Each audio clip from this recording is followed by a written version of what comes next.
Persib menang tipis atas Western Sydney Wanderers. Persija pastikan Rio Matsumura absen setengah musim Super League 2025-2026. PSIM takluk dari Barito Putra di laga uji coba. Rafael Struijk dapat pelajaran berharga saat mengikuti training camp bersama Dewa United. Gabung Bali United, Dikri Yusron jadi pelapis Mike Hauptmeijer. PSM ekspor pemain lagi. Giliran Sultan Zaki Abroat, ikuti jejak Asnawi Mangkualam. Halo semua, selamat datang di channel Total Liga IDN. Kali ini kita akan membagikan berita sepak bola Indonesia pilihan, dan langsung saja kita ke berita yang pertama. Persib menang tipis atas Western Sydney Wanderers. Persib Bandung sukses memetik kemenangan 1-0 dalam laga uji coba internasional melawan Western Sydney Wanderers di Stadion Gelora Bandung Lautan Api pada 2 Agustus 2025. Persib dengan jersey anyarnya bermain menyerang sejak awal pertandingan. Ramon Tank yang diplot sebagai ujung tombak tim, kerap merepotkan barisan pertahanan Western Sydney Wanderers. Sementara itu, Western Sydney bermain tenang dan disiplin. Tim asal Australia ini hampir membuka keunggulan andai sundulan Marcus Younis tidak membentur tiang gawang Persib yang dikawal Teja Paku Alam. Persib mencoba melancarkan serangan dari sisi sayap. Sayangnya, umpan Berguinho dan Beckham Putra Nugraha selalu berhasil diantisipasi lini belakang tim lawan. Pada menit ke-39, Persib mendapat kerugian. Striker andalannya Ramon Tank mengalami cedera, hingga tidak bisa melanjutkan pertandingan dan digantikan Uliam Barros. Skor imbang tanpa gol menutup akhir babak pertama. Masuk babak kedua, Persib terus menggempur pertahanan Western Sydney, tetapi tidak ada gol yang tercipta. Persib akhirnya pecah telur. William Marcilio mencetak gol indah dari luar kotak penalti di menit ke-60, setelah memanfaatkan kelengahan kiper Western Sydney. Western Sydney Wanderers terus mendominasi permainan setelah gol William Marcilio. Namun, keunggulan 1-0 untuk tim besutan Bojan Hoda tersebut tidak berubah, hingga peluit akhir dibunyikan wasit Torik Alkatiri. Sayangnya, kemenangan Persib harus dibayar mahal setelah Ramon Tank mengalami cedera di penghujung babak pertama. Namun, Bojan belum mengetahui kondisi cedera Ramon secara detail. Semuanya bagus. Bagus juga bisa menang untuk kepercayaan diri. Satu-satunya masalah adalah Ramon cedera, dan dia harus dibawa ke rumah sakit.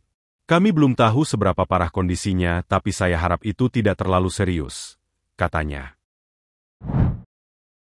Persija pastikan Rio Matsumura absen setengah musim Super League 2025-2026.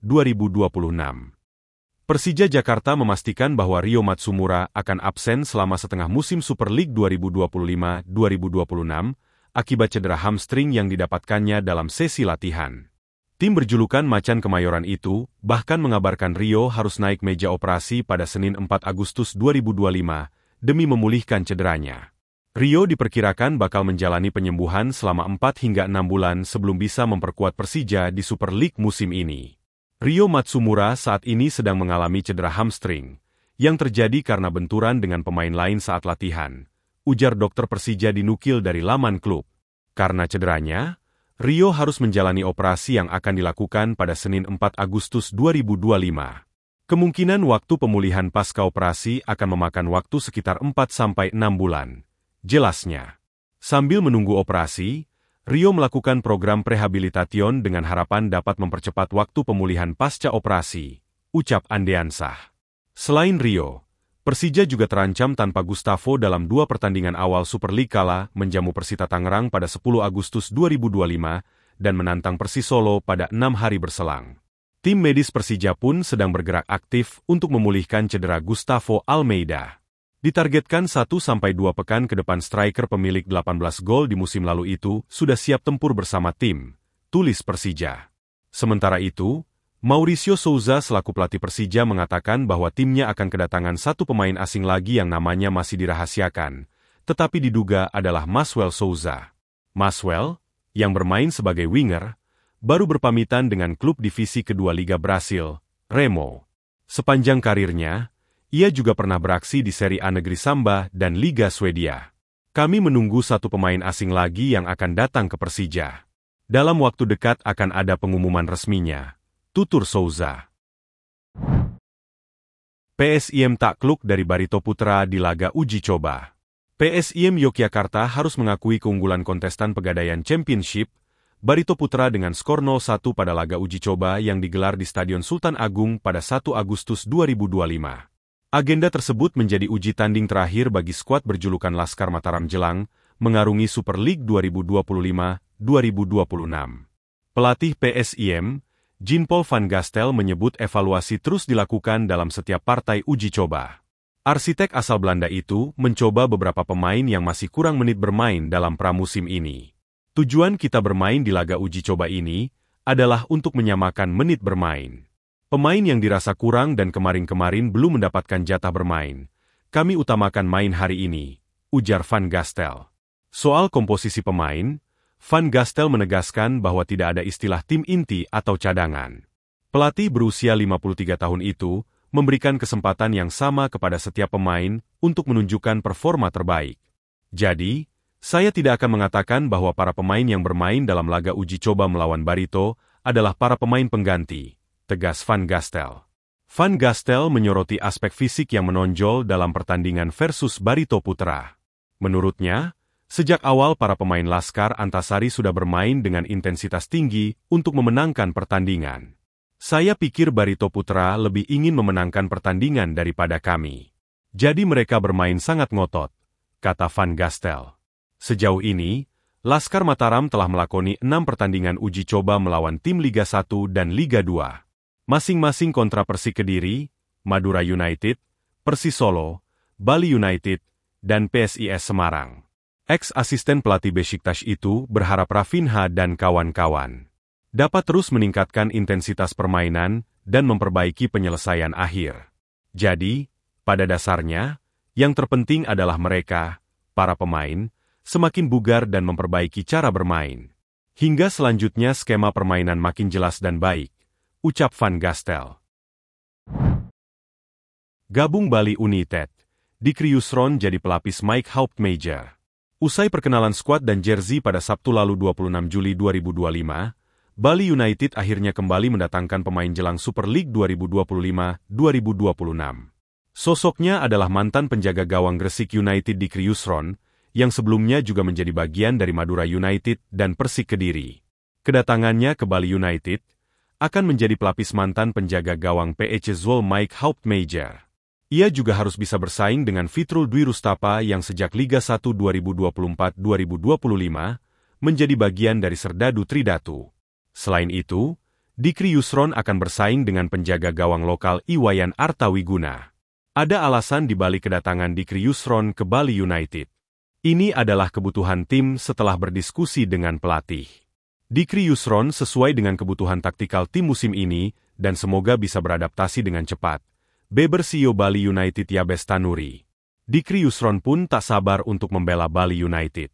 Ia menilai Serdadu Tridatu adalah salah satu klub profesional yang ada di Indonesia. Bisa saja ini menjadi awal untuk memperbaiki karir profesionalnya setelah berkutat di Pegadaian Liga 2 musim lalu. Bali United saya rasa adalah tim besar dan profesional. Keinginan saya sekarang adalah bisa berkarir lebih baik lagi, beber Dikri Yusron. Bali United sendiri lebih mengandalkan pemain muda, dan hanya mendaftarkan 7 pemain asing dari kuota maksimal 11 pemain asing. Soal fasilitas yang dimiliki Bali United, Dikri Yusron mengacungi jempol. Baginya Bali United Training Center yang berada tepat di pinggir Pantai Purnama, Gianyar, membuat sesi latihan tidak akan membosankan dan melelahkan. Sangat luar biasa jika dilihat dan mungkin Bali United tim pertama yang memiliki training center seperti model ini, Dikri Yusron menuturkan. Infrastruktur lapangannya juga banyak dan baik. Apalagi posisi lapangan pinggir pantai, jadi latihan pasti tidak akan bosan. Tutup penjaga gawang asal Ciamis, Jawa Barat. PSM ekspor pemain lagi, giliran Sultan Zaki Abroat, ikuti jejak Asnawi Mangkualam. PSM resmi melepas Sultan Zaki ke klub Premier League Kamboja, MOI Kompong Dewa FC. Bek muda itu dilepas dengan status pinjaman. PSM Makassar meminjamkan bek muda potensial, Sultan Zaki ke klub Kamboja Premier League, MOI Kompong Dewa Football Club. Bunyi pengumuman PSM pada 2 Agustus 2025. Semoga Sultan Zaki bisa terus berkembang dan berkontribusi positif untuk klubnya selama masa peminjaman, tambah keterangan tersebut. Pihak PSM tak menyebut durasi masa peminjaman pemain berusia 19 tahun itu. Namun menilik masa kontraknya di Juku Eja, maka bek berpostur 1,84 meter itu bakal dikembalikan ke PSM pada 28 Februari 2026 mendatang. Sejak masuk tim utama PSM, Sultan Zaki memang minim menit bermain. Dia hanya tampil 3 kali dengan total 26 menit. Kisah abroad Sultan Zaki ini seperti dialami sepupunya, Asnawi Mangkualam. Pada tahun 2021, PSM merelakan kapten timnas Indonesia itu ke klub kasta kedua Korsel, Ansan Greners. Padahal saat itu Asnawi Mangkualam masih menyisakan kontrak dengan PSM 1 musim. Alasan pihak memutuskan melepas Asnawi Mangkualam karena nasib kompetisi sepak bola di tanah air tak jelas pasca pandemi COVID-19. Konon, bergabungnya Asnawi ke Ansan Greners tak lepas dari campur tangan pelatih timnas Indonesia, Shin Tae-yong. Rafael Struijk dapat pelajaran berharga saat mengikuti training camp bersama Dewa United. Mulai 26 hingga 30 Juli 2025, skuad Banten Warriors ditempa pelatih Jan Olderie Kering dengan materi fisik, taktik, dan mental sebagai bekal menghadapi Super League 2025-2026. Tak hanya latihan intensif di lapangan. Suasana kebersamaan antar pemain juga menjadi program utama. TC The Banten Warriors ditutup dengan laga uji coba menghadapi tim Liga 2 Sriwijaya FC pada Rabu 30 Juli 2025 dengan kemenangan meyakinkan 4-0. Rafael Struijk langsung dapat tekanan dan ilmu cara mencetak gol dari para striker senior. Dia bisa mengamati bagaimana Stefano Lillipali mencetak gol, melihat cara Egy Maulana Fikri mengeksekusi penalti, serta kepiawaian Septian Bagaskara menjebol gawang lawan lewat 2 sundulan. Setidaknya dari pertandingan pemanasan ini Rafael Struijk termotivasi untuk bersaing positif guna merebut posisi starter di skuad Dewa United. Rafael Struijk pun mengungkapkan pengalamannya selama mengikuti pemusatan latihan ini. Menurut saya pemusatan latihan berjalan baik. Kebersamaan selama 1 minggu membantu kami berkembang sebagai tim dan sebagai keluarga, ujarnya. Sebagai pemain baru, ia merasakan kebersamaan untuk mempercepat proses pembentukan ikatan antar pemain. Tim melakukan beberapa kegiatan off-field untuk memperkuat ikatan batin antar pemain. Kami sempat berkaraoke setelah makan malam. Kegiatan arung jeram juga makin mempererat hubungan tim, ucapnya. Rafael menekankan bahwa kekompakan bukan hanya nilai tambah, tetapi fondasi utama dalam membentuk tim yang sukses. Keakraban itu pun terwujud di partai melawan Sriwijaya FC. Kami bermain dengan performa tim yang baik pada pertandingan persahabatan di akhir pemusatan latihan. Kami memulai laga dengan tidak terlalu kuat, tetapi tim mulai mengendalikan permainan dan setelah itu bermain lebih baik dan mencetak gol, jelasnya.